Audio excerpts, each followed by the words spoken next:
everybody, and welcome back to Chat and Chill.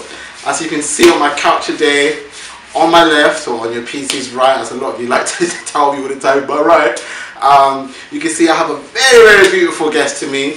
Not only is she just a pageant guru? What's the word I'm looking for? Pageant judge even. Not only is she a pageant judge, not only is she on TV personalities, not only is she 2017's best female TV personality as well. Which is actually great to find out. We have the legendary, the veteran, Deborah Jay Kelly. Well, thank you so much. That was a fantastic introduction. I really felt quite famous. You are. Little fun fact, which I actually just found out. You've actually been on Channel 4 fairly few times. I have. Towie and things like that. Yeah, I have. So you have a huge Over career. 20 years, yeah. You literally are a legend. Oh, so right yeah, now, I'm like nice. the baby in the industry. And I should be talking to you and asking you how to get up there. Maybe I can give you some tips if you need them. So let's start at the beginning then. How did you get into the media industry? Or why did you choose this path? I actually got into it the other way round. Okay, so a lot of people, you know, they're modelling, they're doing pageantry, and then out of that they become well known, or they get celebrity stardom or whatever. 100%. I never did it that way. I was a journalist. Okay. My background was always in media, so it was radio, TV. I was group advertising director, which I don't tell an awful lot of people, but for 46 magazines. I mean, it was quite big. And then I was the director for some Sky channels as well. So my background really was working in the background, not in the full. And so out of that, I think I saw things and I learned an awful lot. But also I had a bit of a debilitating illness actually. It kind of thwarted a lot of dreams. It made me hide away. And also being taken seriously in a man's world, because I was actually liaising at, you know, directorship levels and CEO level. And I've got an agency called the CEA, that's right. A CEO, and you know, so I had to be a Rottweiler actually, you know, so I kind of came through that way, and then all of a sudden I just got introduced to, one time somebody didn't turn up, could you do this TV show? It happened to be a big one. I happened to do it, and then from that all these things kind of spiraled off of it, and here we are today, you know, having gone round the other way, because I already had all of that sort of media in my background, and then winning a beauty pageant last year, my first one I ever entered, I won at 50 years of age. Oh, that's wonderful. And so, so I'm having a whale of a time, but it's, you know, I do everything. Everything that is possible. I mean, it's, you know, anything that I want to do. I've just been signed to a model agency. I'm a judge. I'm an ambassador for multicultural. This is where my passion lies. I do loads in the multicultural industry. Loads for. I did the Islamabad Fashion Week. They flew into Islamabad. I do loads for the Afro-Caribbeans. I sponsor African children. I work for African charities. You know, it's a big part of things for me, and it's nice that I'm well known enough to be able to be involved in these things. You know, where people are recognising me and saying, "Hey, you know, do you want to be involved in this?" So That's so wonderful. Yeah, because for people that don't know, you do a lot of like celebrity red carpet events as well. Have you ever been at the red carpet, and then has there ever been like a celebrity who's just like, right, I thought you'll be a lot nice. I was don't say no name, but have you ever come across somebody who were just like, this is a bit weird? No. It's funny you should say that, because, and you do this as well, don't you? Right. Well, I mean, I do, like this weekend alone, I've done maybe 100, 120 celebrity red carpet interviews. It's a big part of my job. And most people, I'd like to think that I can liaise with at some level. 100%. You know, my life has been, some experiences, you know, haven't been good, but out of those we grow, or we become positive, we can relate to people. But yeah, there was just one actually that sort of stands out, and he was quite a celebrity really for being married to somebody who was a celebrity. But renowned for being very difficult to interview, just because he isn't actively being difficult. He just has brain certain kind of damage, so it's very difficult to elicit. You know, you have to be very patient with him, and if he doesn't want to speak or he doesn't want to say something, he's not going to say it, and if he's in a mood about something, you're not going to get an answer from him, you know. And so actually that was a fairly difficult interview, but you know, with experience you end up you're able to turn it around, aren't you? Even if they don't kind of say too much, you know, then you can talk about them, can't you? Yeah, 100%. It's just turning it into something. It is, yeah. But most people are lovely. I'm happy.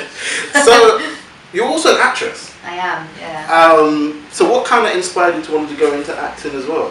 I didn't really want to. I kind of got chosen to do it. Somebody asked me to do something because it's the classic old scenario of someone not turning up. You know, and this happens so regularly in our industry. And I was on a flight. I was supposed to go away for 10 days, and the director phoned me at the airport and said, "We need you." So I ended up flying and cutting it short and coming back after like 3 days to step in. And out of that, I happened to it had a bit of a knock-on effect really, because it was, you know, terrestrial TV, and because I'd always been in the background as well, they always knew me. They knew I knew the kind of, you know, how it worked. So it spiraled from there really, and so I wasn't really, you know, it's I'm getting signed up on Wednesday actually for a big agency. They do some huge, you know, films, and I'm really lucky, you know. I'm really, and at this age as well, you know, I want to be an ambassador for women. And well, for men as well that are 50 plus, because so many people are told their life is, you know, that's it, and it isn't. You know, it's my career in this industry started at like 48, 49, 50 years of age.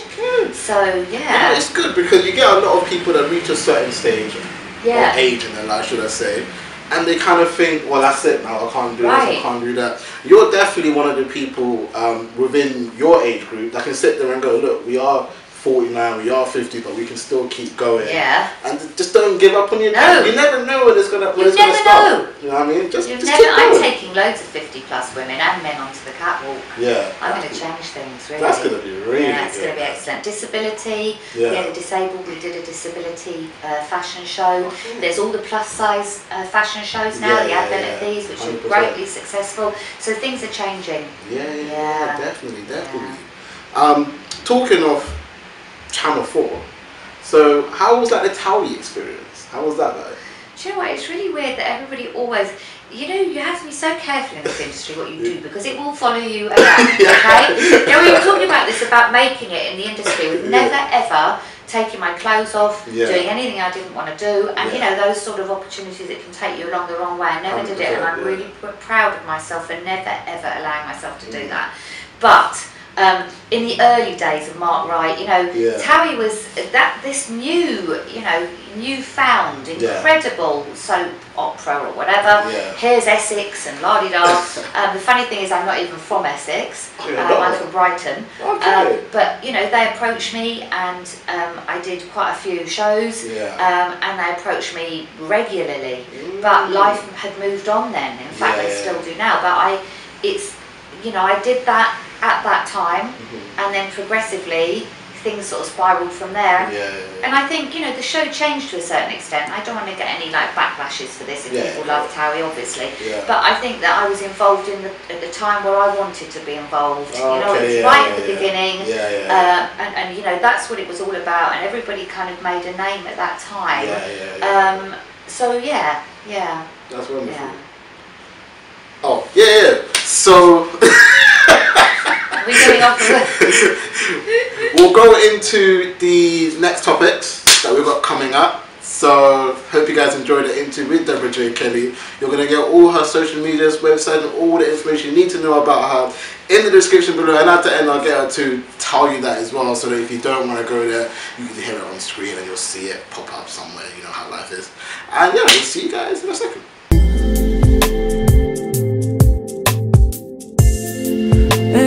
Got myself lost in this shit. I don't know what to do about it. I don't know what to do about it.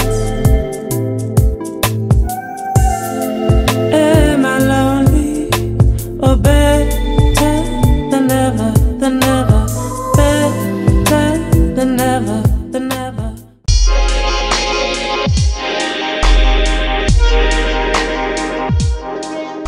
Welcome back. Hope you guys enjoyed that little break. I haven't even decided what song I'm going to put in there, but it'll be like a little promo thing.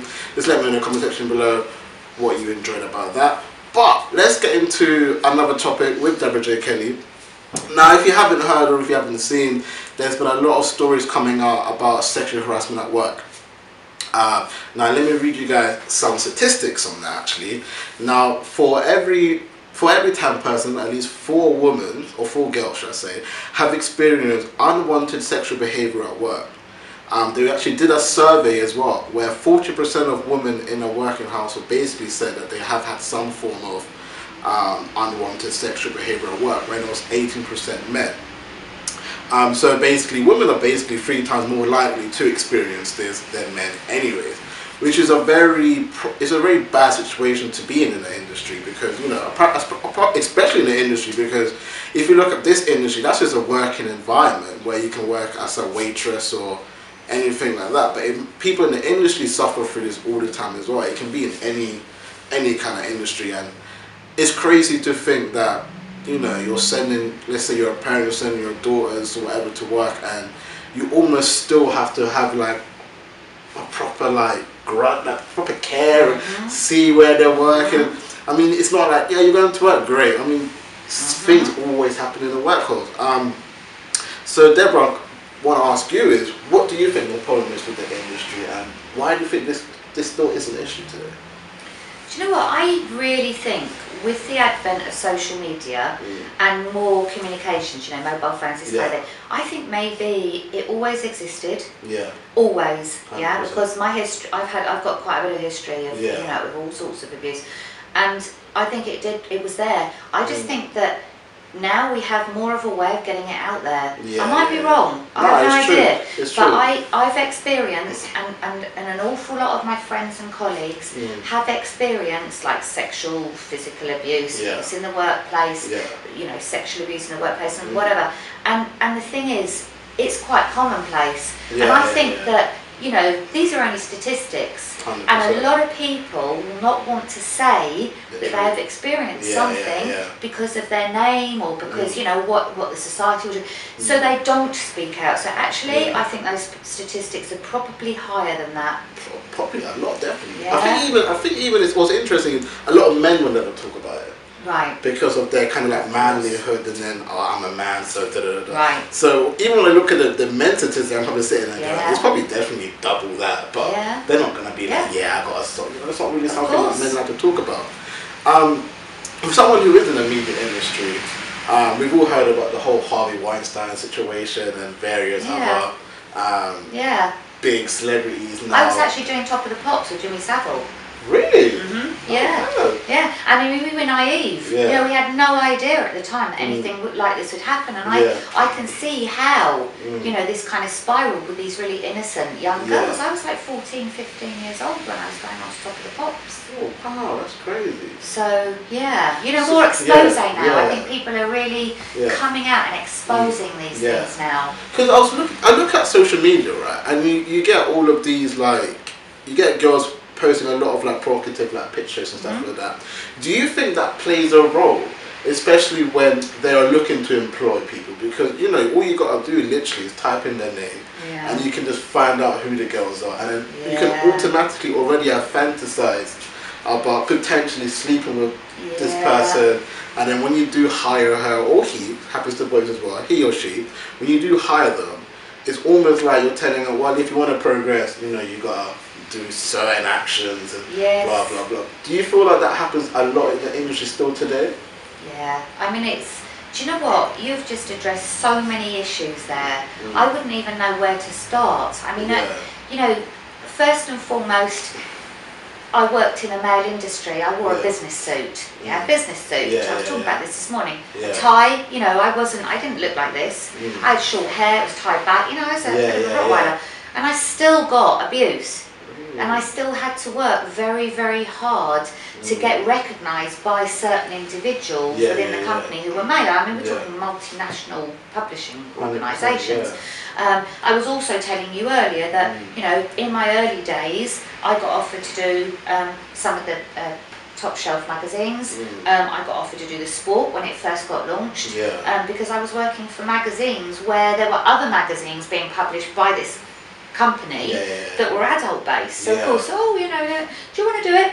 And there was a lot of money involved. So you know, if you're vulnerable, if you're a young girl, somebody kind of, oh yeah, you know, I'm big, I'm a guru, I'm big in there, you know, I'll get you here, you come and I'll do this for you. Then this is how I think, you know, women can be very vulnerable. The casting couch. The casting couch is happening now. I've got girls, I've just been speaking out about it at a convention.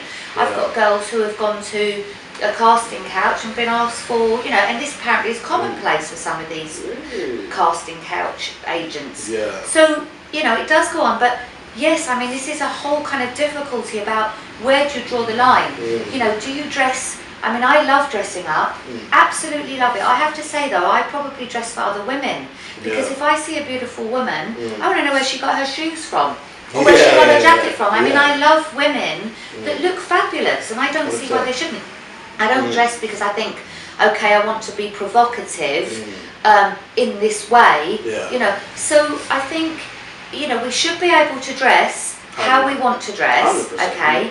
But as for provocative behaviour, you know, maybe these, we were saying on the social media and things like this, you know, it's very difficult, isn't it? Because from a man's point of view, where it's a very sexual connotation, it's a very sexual pose, you know, obviously men are procreators, you know, we have our babies with you guys. I mean, but you're visual, and so, you know, how do we draw the line with how you are identifying with that? You know, are you looking and saying, well, you know, she obviously is out there for this reason, or not? And I think it's such a difficult issue, of which we really, sometimes I think we're just going to go around in circles with it. Do you think men are just too quick to judge? Because I've been to certain like shoots and stuff, and girls will be pretty whatever, but there'll be guys there that are just like really like, they'll go through like their history on social media and be like, yeah, she just wants to sleep or da-da-da. Do you know what I mean? They do too. But without even asking or finding out if she's actually like that. They've already said that. Do you know what I mean? Before they even like know her full name. Right. And so when I think of it like that, because I haven't seen any like abuse specifically happening, but I've seen like the conversation that goes around in the room, and I'll just sit there and be like, right, these guys are, they're ready to take her around, right? You know what I mean? Or just take her to the hotel quickly and then come back, and I'm just like, right, I didn't realize it was this serious. You don't see, wait until you're like in it. But you know, there are women like that. There are dead women that actually do want to do that, and it's up to them, you know. But I think there's this stereotypical woman, Jessica Rabbit, isn't it? The stereotypical woman. You know, they're making these virtual reality women. Did you see it? Scary. They speak to you. You can actually have them as a girlfriend, and they are so real. I was watching it yesterday. I was like, oh my goodness, what is the world coming to, where this man has to have a dolly next to him that actually looks real. But she's the epitome of the sexual, big boobs, little tiny hips, long legs, 100%. Big eyes, big lips, you know, and this is the thing. So if there's a stereotypical association, if a woman looks like that, I've been judged. I had a man judge me. He said to me, oh, I'm really surprised you've got a brain. Really? And I'd seen him at loads of events, and he actually thought that I was just there for, like, you know, for the business of other things. And when I actually spoke and he saw that I had a personality and a brain, he was like, well, I never, you really surprised me. Why do you dress the way you do? Like, you've got a brain, why do you dress like that? So there is, you know, this does happen, but I'm not going to change just because of somebody's view. I'm a happy person. I want to understand. I really want to try and understand, like, what do men expect women to dress like? Because you can get like the really girly dressing where you know, you wear your dresses and you try to look good because a woman wants to look good. And then you get men that'll look at that and be like, but why do you dress like that if you're smart? So it's almost like, so What do you want her to come up in tracksuit bottoms and a hoodie and like she's about to rob you for your £5 note? Like, is that what you want a woman to look like? Because I just don't get it. The answer's no, isn't it? Well, yeah, clearly you don't. Like, every man wants a woman that looks good, but yet they expect her to look good, but not to be seen.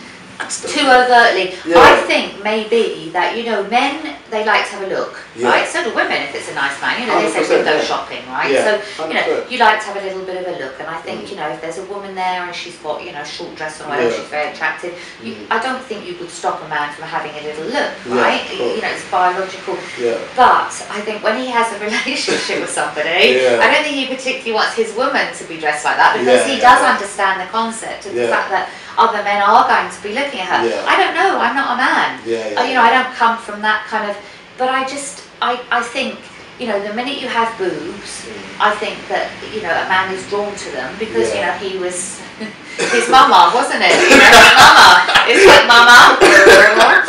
I don't know if I'm allowed to say that, but you know, I call it the mama complex. So, you know, so it's biological, it's in there, isn't it? It's, you know, so I really, and the thing is, there are certain women that are beautiful, that you could put a bag on and they would look fantastic.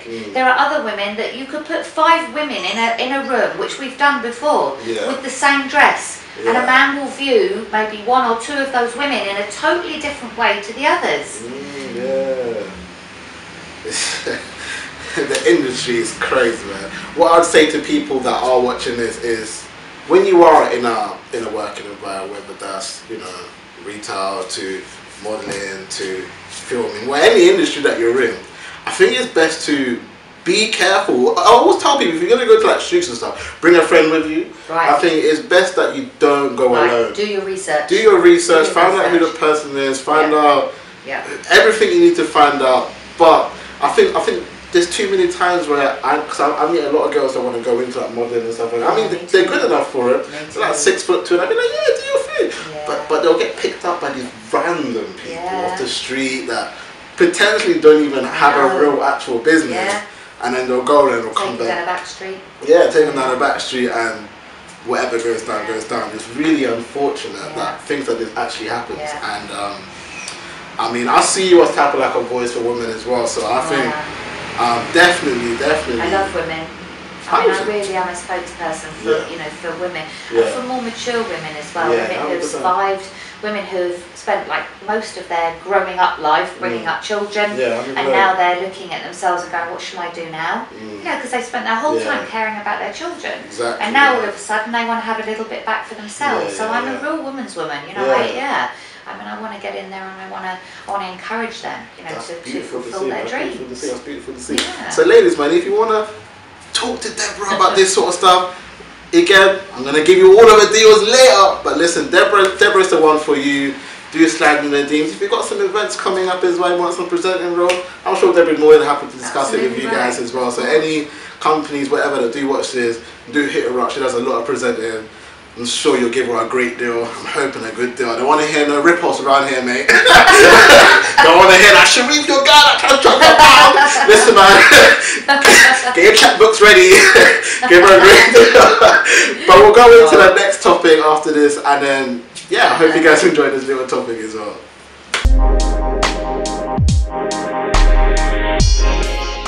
Hope you guys enjoyed the last topic. I enjoyed it. I hope you did too. Again, comment in the section below what you've enjoyed so far, and let's get into the last topic for today with Deborah Jay Kelly. Now, it's to do with a story that I literally read this morning, which actually interested me to want to talk about in the first place. It's to do with obesity. Now, there was a family that had a young girl. I believe she was about, I think it was like 8, 9 years old. She was very young, and they put her into care because the parents was overfeeding her. Which is something I've never heard about, so I think that's why it was so interesting to me. I've never heard of it. I didn't know that was a thing. Apparently the child was just so overweight that social work, well, the school contacted the social workers, and then the social workers then went to meet the parent, figured out what the situation was. They were overfeeding her and just took the child away from her. So I want to talk about obesity within children, because it's something that is always a topic every year. Obesity either goes up or either goes down. So it's interesting. I just want to understand, like, do you think that's an issue with the whole obesity? Because someone like me, I'm big myself, so you know, it's funny. I only became big like a year or two ago. Never actually been big before. Did you have an experience? Something happened? No, like, what, you mean why I put on weight? Well, sometimes, sometimes there's stress or a loss of somebody, or you know, there's a trigger sometimes. For me, like, I don't know if I experienced something bad, but like food's like my comfort. But before I used to play for like a football team, I used to go to the gym every day. But now all I do is like make videos and edit. It's cold because everybody wants to eat, don't they? So then what happens is, so like usually when I do like go through like a sad moment or like a breakup or whatever the situation may be, I'll just turn to food. See, I undereat. Mine's the opposite. Yeah. I stop eating. I can't eat, literally. Really? Yeah. My friend, actually, she got up to a size 32, and she was comfort eating. Absolutely horrendous. Yeah. Mine's the opposite. Can't do it. Sitting there trying to eat, making myself. I have shakes because I want to stay healthy with vitamins, because I literally have to force something down me. That's great. Yeah, I do the other. I'll spend like £30 on just eat. You see? And just have it next to me in bed, and I just won't move for like a good 2 days. Yeah. Eat, sleep. Well, I might do that with wine. And actually, that's got hundreds of calories in it. It's really not good at all. But what I want to try to understand, because I remember we had Jamie Oliver a couple of years ago. He tried to implement healthy eating in schools. But do you really think parents should be? I mean, okay, cool. Obviously, parents should be feeding their kids healthier. Yeah. That I understand. But to get their child taken away, do you think that's right, or? Well, obviously, I mean, first of all, we have to look at all the things like genetics. Yeah. Is it genetic? I've got a friend who's on, she's got hypothyroidism, so she's on thyroxine, and that makes her overweight. Yeah. So we have to look at the issues behind these things. Is this child being literally, you know, fed when there's been warnings, there's been health concerns, whatever. Yeah. But is that going to help that child at 8 years of age being taken into care? I mean, wouldn't it be better to actually get somebody to go round? I mean, I don't know what the issues are, but to talk to the parents, to see how they can help them, to maybe suggest diets. You know, maybe talk to the child about why they're overeating, if they are, rather than taking a child away. I mean, what's that going to do emotionally to a child? And maybe if they're comfort eating already, like you were saying, and then they get taken away from their parents and their comfort eating, isn't it going to culminate and they're going to end up to eat more? Yeah, that's the thing. Because I always say kids eat more than parents realise. I have a little brother, little sister, and my mum might not even be at home. They just go into the kitchen, grab what they want to grab. It's all there, isn't it? It's all there. And then that's the only reason why I get when they say it's the parents' fault. But at the same time, I'm always like, but you gotta. Everyone's been a kid. You want sweets all the time. If you have it in your house, you go get it. I mean, if you're saying don't buy it, then it's like, but as a parent, you always want to treat. You go get it somewhere. Yeah. You go get it somewhere else. If you don't get it from your parents, you go out. It doesn't cost much, does it? To go and get a sausage sandwich around the corner. Or you get dinner. You get dinner money. You get school money. You have your weekly pocket money as well. Whatever you do with that money, the parents aren't gonna know. You're with your friends. From I would say from year 6 to year 6 onwards. You're most likely going to the shop alone a lot more times than you were prior to that. So about, I'll say 10, 11 above. You're going to the corner shop alone, you're going to all these birthday parties, and etc. And you're getting given money. You are. So I don't know whether you can say it's always the parents' fault. I always look at it like, what are you promoting to the kids? Go to all the TV shows, all the really big good TV shows that are on right now, all the ads are sweetly baked. You're promoting KFC, you're promoting Haribo, Skittles, hyperactivity, all the E numbers and the juices and So I'm looking at it more like, why are you blaming the parent when you're putting this in their faces? The reason why they want to have the latest lollipop is because they've seen an advert for this lollipop. They're not going to change what they don't see. If you put out there, gym is the new thing, eating healthy, and you see vegan meals everywhere, then kids are kids will do that. They follow what's trending. They follow a trend. So I just see it as blaming the parent and just taking that child away from them as well, just because of what they're feeding them. I'm a bit like, what the hell? They would have taken my mum's cat away like years ago because, you know, she had a cat the size of a house. I mean, he literally, when he laid down, he was like a rug on his own. And, you know, he did. She fed him everything. You know, but I mean, well, he ate everything. He was constantly hungry. I mean, he wanted everything. And you know what cats are like anyway. If you don't feed them, they go to the neighbour's house and get food from down there anyway. So, I mean, I'm sure children do the same. You know, they go around their friends' houses. They've got their own money, like 100%. You said. You know, so yeah. We live in a world where everyone has money, man. You got a phone. You take a picture of what you're eating and the kid wants it too. Social media, Instagram. But also, maybe that is an issue. You know, maybe that is an issue because before the advent of social media and mobile phones and everything else, when I was a child, we played. We went out, we played. 100%. We visited our friend, we went somewhere. We didn't sit playing PlayStations because it wasn't, you know, we had like Star Wars. I'm probably showing my age now, not Star Wars, it was a little thingy, like Pac-Man and stuff like that. God, I can't even remember, they were so old. But anyway, we didn't really have, you know, this was a long, long time ago, right? We didn't have social media. We spoke to people, we went out, we exercised, we walked to school. School was like 1.5 miles. We walked to school and back every day. That's what I mean. You had to memorize numbers those days. It's different now. You can sit still. You don't have to leave your laptop. Your social media, talk to all your friends. You haven't got to get up. That's so true. It could be. It's true because the problem is, I think kids of today are too glued to a phone. Or too after a phone. I mean, I remember when my sister, I think, how old is she now? She's about 15. When she was about 11, I would say 12 years old, she used to demanding an iPhone. I was like, what? I want an iPhone 4. Remember when the iPhone 4 that first came up? She's out here talking about, I want an iPhone 4. My friend has an iPhone 4. I'm looking at her like, what? You want an £800 phone? Isn't it? My mother and father saved up for about 4 years to afford a twin tub. You know what a twin tub is? Right, this was before washing machines. And they had mangles as well to dry the clothes. Right? You had a big thing, like with a hole in it, and you washed your clothes like that. In a twin, it was called a twin tub. Now you just have all your appliances and you don't think twice about it. It's like, just shove it in the washing machine. Isn't it? You know, nobody's like, I need to save up to afford a washing machine now for 2 years. Most time you get a house is already there. Unless you just buy a fresh one to look at everything. You get everything. Everything's given to you. It's so true. I mean, on that note, Deborah.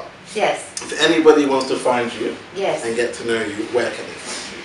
Well, there is only one Deborah Jay Kelly to the best of my knowledge, so you can find me on www.deborah, DEBORAH, so I'm a Deborah, JAYKELLY, so deborahjkelly.com, and then I've got quite a few websites all over social media because I have to be because of my job. So if you Facebook, Instagram, Pinterest, all of them, Twitter, Tumblr, if you just put Deborah Jay Kelly in, you should be able to find me. To be fair, if you go on Google, there's like 8 pages of just her anyway. There is quite a few. Now, I paid them loads of money to do that. I said, no, I didn't really. But anyway, like usual, you guys know already, every Monday, every Friday, we're on Chat and Chill. Remember, at Chat Chill Show, if you want any social media, so then obviously use the hashtag Chat Chill. My name is Sharif, this is Deborah, and we had a great episode. Thank you. Scrape that so hard. I don't know what to do about it. I don't know what to do about it. Am I lonely or better than ever, better than ever,